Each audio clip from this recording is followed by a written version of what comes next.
So this could be rough, so bear with me. I tend to write darker fiction, so I apologize in advance if some of my work depresses you, but that's just what I'm interested in. And I'm also a fan of the short form. The shorter the piece, the better.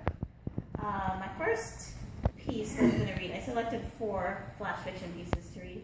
The first piece was published by a magazine called Blink Inc., and it's called Baby Broker.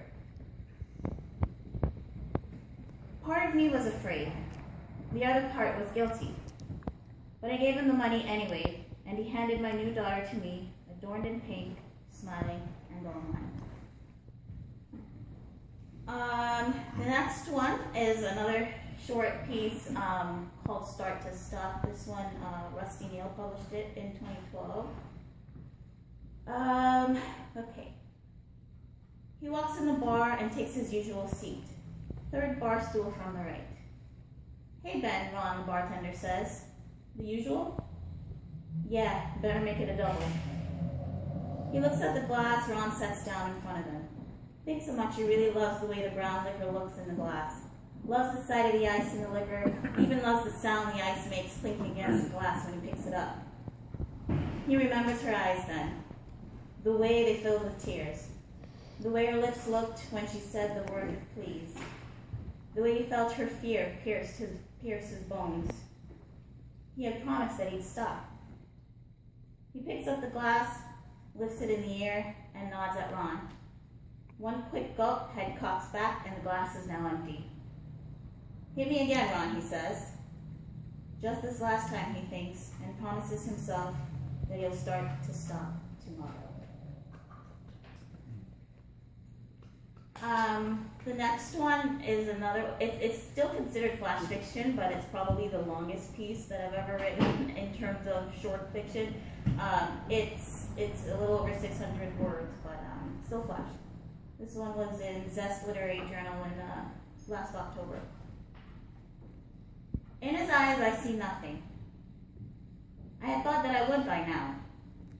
We are sitting in the same diner we always sit in when we eat out, ordering the same burger with the same fries and the same Coke.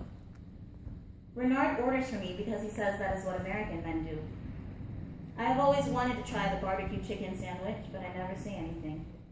I just watch other people lick the barbecue sauce off their fingers instead. That's how I know the sandwich is good. That will have to be enough for now. In the diner, there are always happy people, laughing and touching each other like they really enjoy it. I try and remember the last time I laughed, the last time I really enjoyed touching someone or being touched. I've never felt that with Bernard.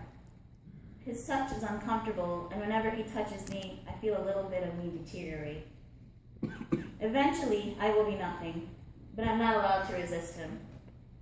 I wanted to come to America because I wanted to be like the people in those romantic perfume ads seen in fancy magazines.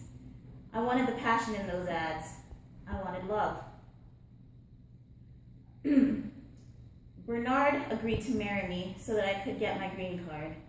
He had promised me that life would be full of passion, the same passion I saw in those magazines. He had promised that if I didn't fall in love with him, I could serve my time until my legal status was solidified, and he'd set me free. That was 7 years ago today.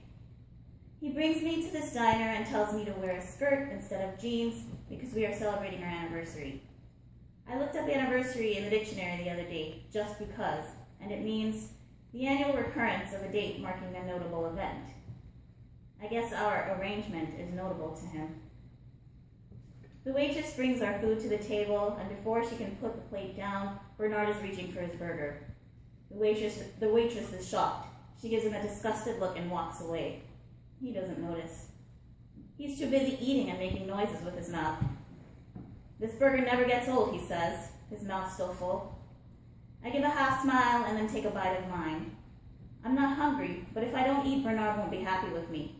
He doesn't like it when I don't eat. He says that he likes me round and chunky, and if I don't eat, I won't be able to stay that way. When he eats, I eat. That's one of his rules. When we finish, the waitress comes back to take our plates, and Bernard orders the killer chocolate cake, a slice for each of us. He tells her we are celebrating 7 years of being together. She smiles and looks my way. There's a softness in her glance, but I can tell it's mostly pity. When the slices of cake come, Bernard takes my hand into his sweaty grasp and kisses them with his greasy lips. He tells me how much he loves the fact that I'm his wife. He tells me that he enjoys the time that we have had.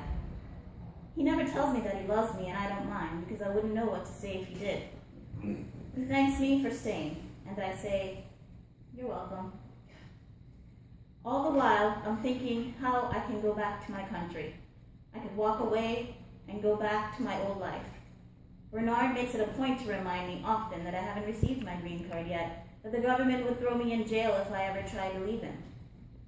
I look out of the window and think how it is too late for me, how stuck I really am. And the last one, this last one is a bit shorter than the others two. This one was published by Lotus Eater just last month. It's called Burial. I perform this procedure late at night. It has to be done in the dark, while everyone sleeps and everything is still. I make the incision under the breastbone, open the chest up nice and wide. It's there, beating slow, then slower, and not heart-shaped at all. I disconnect the arteries and veins until I can take it out and hold it in my hands, pain searing every piece of matter that is my body. I'd always wondered what it looked like, and now, staring at it, it's worse than I thought. Nothing like a heart, just a banged-up, bruised, cut-still-fresh mess. In the backyard, the shovel waits in silence. I give my heart a little kiss, say a little prayer, and place it in a photo box I bought yesterday. When I put it in the makeshift grave, I feel like it's staring back at me through the box itself, and I almost lose my nerve. I shovel the dirt over it before I can change my mind, and in minutes it disappears. I don't think about the guilt or the consequences of going to such lengths to protect something that's already so broken. When I'm finished, my chest burns and my eyes are red. I lie down on the ground over the burial site and listen. Silence. I think how much better off a heart is underneath the earth, protected and out of reach of unsafe hands. Thank you.